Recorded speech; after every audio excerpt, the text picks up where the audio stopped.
and we're joined by Laura Evans. How are you keeping? I'm good, thank you. How are you? Yeah, very well, mate. Very well. Glad to have you on. Obviously, recently you released your single for the forthcoming album, I'm All Right. I got to say, as soon as I heard it, I knew it was a song for me. It's been getting great reviews. You've been getting on A list for Planet Rock. You must be really happy with, how it's being received. Yeah, no, definitely. I'm super excited because obviously it's the first single from the album, which is a big deal for me. Yeah, and that song, I love it. I knew when we were writing it, like it was a banger. I'm allowed to say that. Yeah. Yeah, and yeah, no, I was really excited even when we made the video. So I've been sitting on this song for a long time, so that everyone else is enjoying it as much as me, that makes me feel good. You say you've been sitting on it a while. How long have you been sitting on the song specifically? I wrote that back in August last year. And then we produced it, got it all produced by the end of last year. So yeah, I've had it ready to go like since January. And little things kept cropping up and we kept pushing the date back and the album wasn't ready and stuff. So yeah. Cool. So where did the song come from though? What the message of the song is, we all get influenced by different things when writing, but yeah. And this is quite a funny story actually, because I'm a big fan of Larkin Poe. Okay. I'm also a fan of so much other stuff, and I write ballads all day long. But I was flying to Greece for a holiday with my boyfriend, and we were sitting on the plane. And I was listening to Larkin Poe, Bleach Bottle Blues, and I was like, I need to write a song like this, or get this vibe. And anyway, he fell fast asleep, and I just switched off my music. And I started like singing this groove. I'm in my brand new car with my sunglasses on. And I was like, this is cool. So this whole journey to Greece, I was singing into my phone and literally about to land. And my boyfriend woke up and I said, I've written this song. It's called I'm All Right. And it's like, I think it's cool. And then the whole week while we were there, I couldn't get the chorus right. We wrote 2 choruses to it. Oh, wow. But it's weird. The chorus was never as good as the verse. Yeah. And then I took it to, when I got home, I went to Josiah Manning at the studio and he was like, the chorus is not good enough. And I was like, yeah, I know, it's not. And then we wrote a new chorus. And then he came up with the whole what lying inside idea. Yeah. So it's that's the journey of the song really, which is a bit long. So yeah, so that's where it came from. It's cool. I like the fact that it sort of just came, obviously other than the chorus, which sometimes, it does take a bit of work because you want a chorus to be as, full of hooks and like grab people and be that simple moment, I guess. But no, I like it when it just sort of obviously just came to like that where your boyfriend's asleep next to you on your plane and then there's... Yeah, and I kept saying I'm All Right. I knew what I wanted to call it, I'm All Right. And there was loads of other things because once we wrote the chorus, we were like, should we call it Running Wild? And I was like, no, initially, it's the whole thing, I'm all right. It's a bit like, when you're at breaking point, but you it's like a little message of strength, really. I'm going to be okay. I'm okay. All right. I'm just going to get through this. Yeah. No, yeah. Cool. Yeah. So was it just, did you say it was Josiah and yourself that wrote the chorus notes specifically? Well, I expanded on it with my boyfriend. My boyfriend, Rich, and we write all the time. So usually he's always in the room, playing on the guitar, and the songs are written all the time. So we kind of wrote it while we were there in Greece, got back, and I take everything to Josiah. Yeah. And he's great because he can sometimes he can dissect a song and make it better. And you kind of have to lose your ego a bit, because if you hold on too tight, then it's not doing the song any good. So I knew the chorus wasn't good enough and I knew he was going to make it better. And, we kind of work as a team really. So yeah, it was cool. That's cool. I've been playing bass since I was sort of 13. So sort of being in and out of bands myself. So I know it's you do, sometimes you, like you say, you've got to let go of your ego because although it's your core idea, sometimes, someone's going to come along and twist it or put a different spin on it, slight different angle of it. Yeah. And you've got a much better song altogether, so that's cool. Yeah, it worked out because the song was definitely much better. So did you and your boyfriend write most of the songs on the forthcoming album then, or was that between you and Josiah, or? I write so many songs, so I had a lot of songs to choose from. And in lockdown, I spent a lot of time obviously in the house like we all did. So we wrote a lot of songs. So There's about three or four from the album that we wrote together. Oh, cool. A couple I wrote with Josiah, and then I've also co-write with other people. Sometimes I go and have a writing session with someone, and a couple of those songs made it onto the album as well. So I think it's important, like, to get out of your own head sometimes and get in a room with other people, you know, so they can.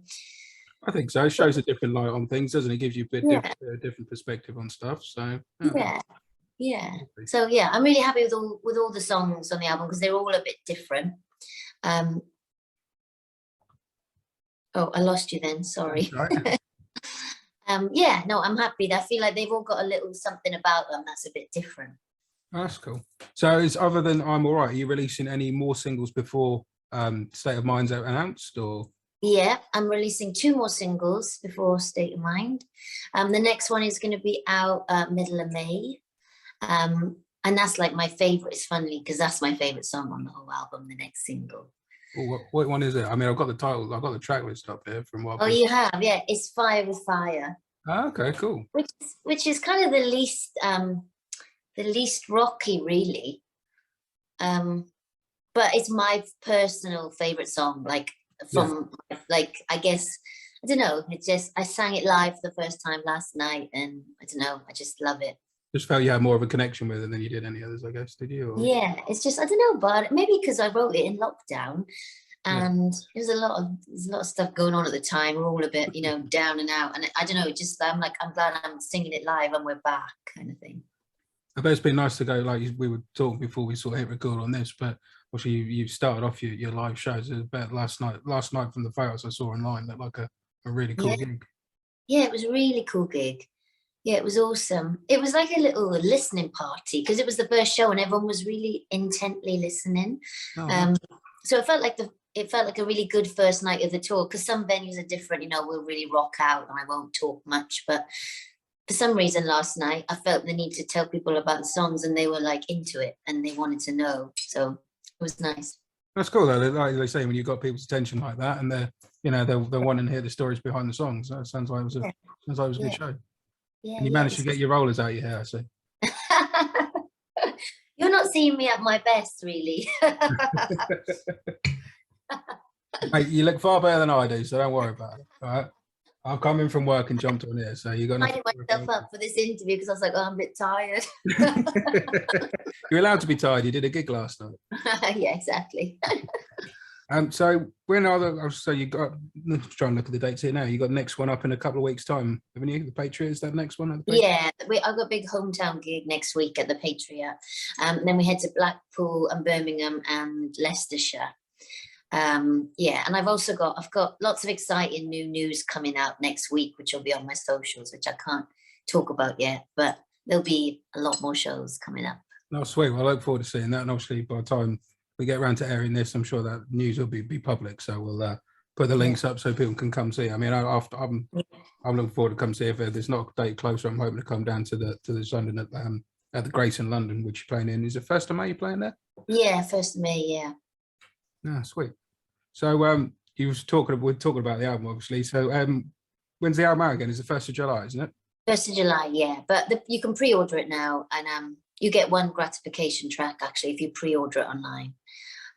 Yeah, and I'll have hard copies of the album as well to sell available. So if you want to wait, and you know, because some people just like to buy the hard copy, don't they? I do. I'll be honest. Yeah. You see this behind me, and then I've got my vinyl over there.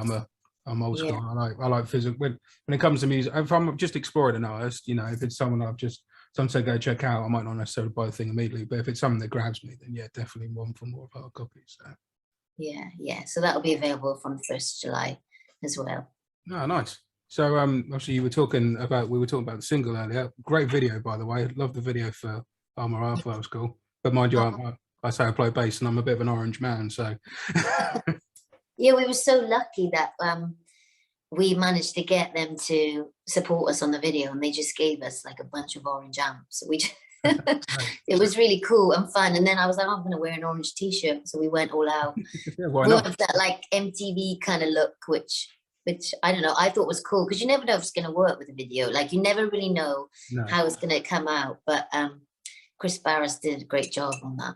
Great job on that video. It looks really killer. Like I say, you never know how a video is going to come out, but I think it's that thing, like, you don't know how your music's going to be received. You just got to do what feels right for you as an artist, and see how people respond, I guess. Yeah, definitely. I think you always have an idea, and I think if you surround yourself with good people like that are on the same vibe or know what you want, I think, well, for me anyway, that's important. I always bounce ideas off people, you know. And if people say I'm crazy, you can't do that, I go, oh, okay. Most people just ignore them when they say that, to be fair. So you're one step up if you're taking notice. Yeah. So did you have the same musicians working on all songs throughout the album then, or did you have session guys coming in here and there? No, because Josiah played everything. Oh, right, okay. Yeah, so it's a real small team. Like, I've only got musicians when I play live. So yeah, Josiah played everything. Obviously, I sit with my boyfriend Rich, and we always work it out and get demos up to a good standard before we give it to Josiah. But then he builds the track himself and lays everything down. So, and I sit there with him while he builds the track. So he'll put the drums down, and then he'll put the bass and guitar, and then we'll brainstorm some ideas. But yeah, no one else, just you guys. on my band. Nothing wrong with that. It's obviously working, mate. So, you know. I know, and it's easy, you know, because I don't know, it works. It's a formula that works for us, definitely. Did you and Josiah manage to write during lockdown? Obviously, we were talking about lockdown earlier. Did you manage to meet up and write during lockdown, or was it a case of? I think we did, actually, yeah. We tend to get in the studio and write in between recording sessions, you know. It's like we never really book in a day. We should really. We should. He's too busy, and I'm busy. So I've got ideas all the time. So sometimes I'll take ideas and then we'll finish them, or you know, we'll sometimes dissect the song afterwards. So yeah. Oh, cool. I mean, obviously we were talking previously about, you know, starting writing and everything, but sort of, you know, like I say, I've played bass since I was 13, so I'm always curious when I chat to people, what was your sort of lightning bolt moment? What made you want to pick up, start singing? Who was your sort of inspiration growing up, and how old were you? Well, I was really small when I started singing, so I was singing like really little when I was about 5. I know that's a bit mad, but I had an auntie and uncle that sang like around the clubs in Wales. Oh, cool. And they were like amazing singers. It was a bit cheesy, you know, because it was all like the working men's clubs in Wales and stuff. But I knew, like, I wanted to sing because I just looked up to them, really. And their voices were really good. And I don't know, I was like an innate feeling like, oh, I just want to sing. So that was the first thing that came. I knew I had a voice. And then when I was about 14, I decided I want to say something. I want to be an artist. Yeah. And so I worked really hard to become a good songwriter, because I don't know, it's hard, isn't it? You have to kind of make a decision, because I could sing it all day long, but I kind of wanted to sing my own stuff. So yeah, I worked really hard on trying to like find out what I want to say and what kind of stuff I wanted to write. No, it's not easy. I mean, like when you get to that point of writing your own, I mean, maybe because when I got to the point of writing my own, I was only 13, 14, but I know I wrote a million bad songs before I wrote a good one. Yeah, I know. And also, when you can sing a lot of stuff, you can go down a lot of different genres, you know. So sometimes I'd get in rooms with people and we'd write really poppy songs, and I could write that all day long. But it's like, do I want to put that out like as an artist, you know? So yeah, it was interesting. And people can pull you in different directions. So you kind of have to stay true to what really like makes you tick. So it's taken me a while to get here, but I feel like this album like encompasses everything that I listen to, and who I want to be like as an artist, which, you know, helps when you're making an album. Do you feel like this is like a good showcase piece, for want of a better term, for, you know, where you want to be and where you're standing now, sort of thing? Yeah, definitely. Yeah, absolutely. Yeah. I must admit, mate, like I said, obviously I'm Alright's the first song I've heard of you, but off the back of it, I'm really looking forward to hearing the rest of this album, mate. I really am. That's why I spoke to Pete and said, you know, dude, there's no one to come on for a chat, because I was really enjoying I'm Alright, last track, and can't wait to hear the rest, mate. Yeah, I'm excited too, because I think people, I don't know, if people don't know me, they just hear it and they're like, oh, what's that? And there's so much more, and I've been doing it for so long. So, you know, so maybe I finally got the balance right. So, you know, so it's something different. Sometimes things just click when they're supposed to, don't they? You know, yeah. reasons why, and it's not necessarily that whatever was going on before wasn't right. It's just sometimes it just doesn't click with anyone for a particular reason. That's all. Yeah, absolutely. And also, I had to be careful. I'm not doing what everyone else is doing.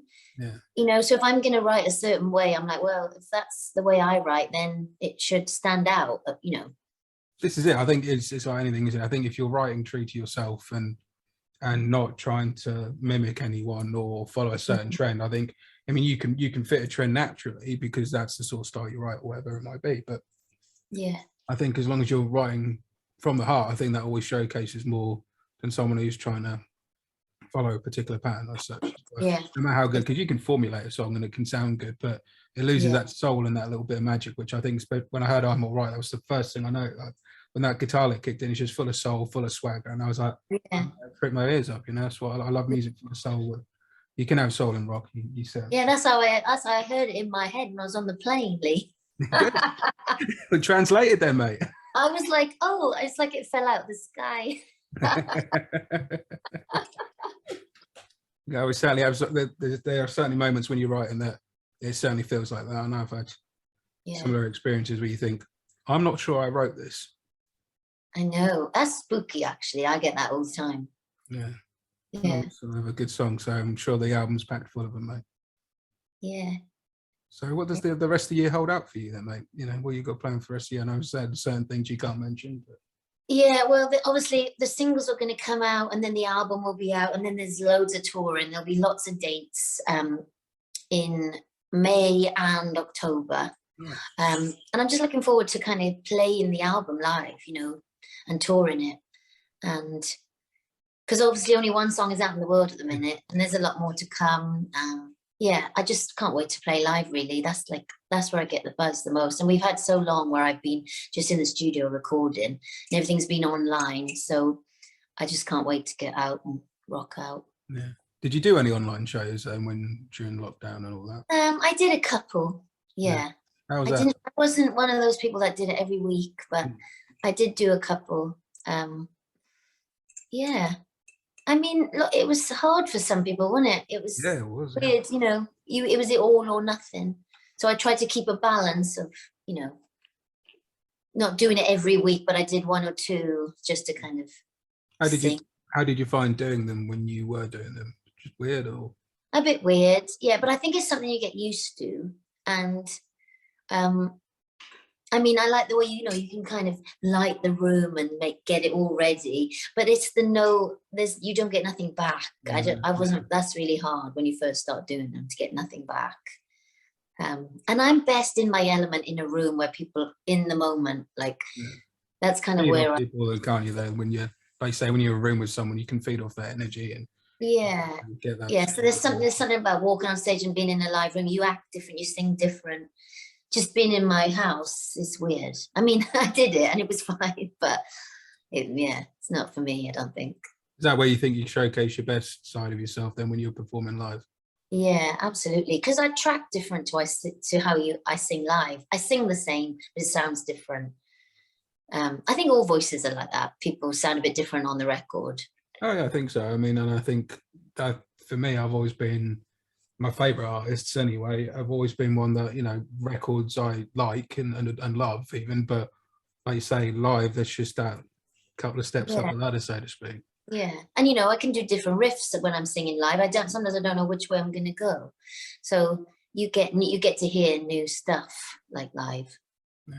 So like a guitarist, you know, they don't play exactly the same as the record every time. No one ever plays the same riff twice. That's just you know, in 20 years of playing bass, I don't think I've ever played the same bass lick twice, even when I've been doing cover stuff. So I know what you mean. Yeah. So excuse me, at the beginning of the interview, we're going to play I'm All Right, with it being the lead single off the album. But what song of yours would you like us to play at the end of the interview? One that's not released, right? Whatever one you want us to play. Totally up to you. You could play Drag Me Back In. Yeah, cool. I'm up for that. Yeah.